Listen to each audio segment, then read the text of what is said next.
దేవునికి స్తోత్రములు. ఈ యొక్క ఉదయకాలము దేవుని యొక్క మాట విందాం. యెషయా గ్రంథము 48:10.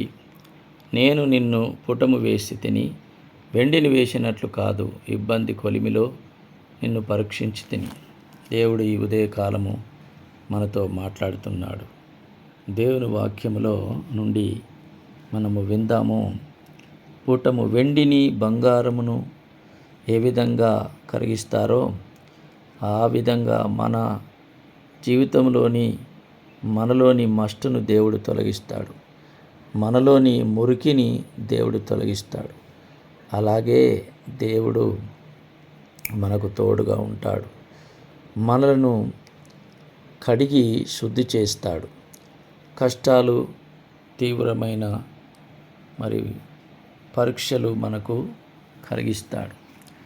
మనము దేవుని మనలోని మన బలహీనతలన్నీ తొలగిపోతాయి. మనము భరించే స్థాయిలోనే ఉంటాం. ఇబ్బంది కొలిమనే శ్రమలు మనకు కలుగుతాయి. కష్టాలు, బాధలు, సమస్యలు, అనారోగ్యము, ఆర్థిక ఇబ్బందులు, మానసిక బాధలు వంటి శ్రమలను దేవుడు మనలను పరీక్షించడానికి మరియు మనము ఆధ్యాత్మికంగా ఎదగడానికి దేవుడు సహాయం చేస్తాడు.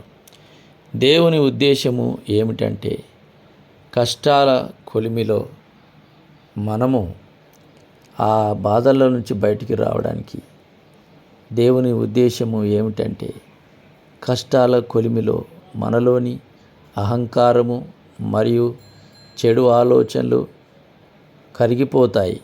విశ్వాసములో మనము బలపడతాం.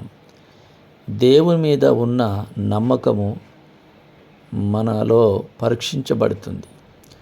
మంచి స్వభావం ఇవ్వడము, శ్రమలో మనలోని సహనాన్ని, ప్రేమను దేవునికి ఇష్టమైనవిగా మారుస్తాయి. ఈ వచనం ద్వారా దేవుడు ఇచ్చే ఓదార్పు ఏంటంటే, మనము కష్టాల గుండా వెళుతున్న మనల్ని ఒంటరిగా దేవుడు వదిలేయడు.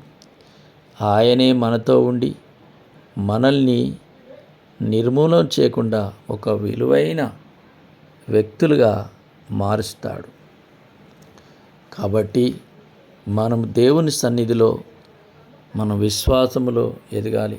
ఆధ్యాత్మికంగా మనం ఎదగడానికి, దేవుని కృపలో మనము ఎదగడానికి దేవుడు ఈ దినము ఈ వాక్యం ద్వారా మనతో మాట్లాడుతున్నాడు.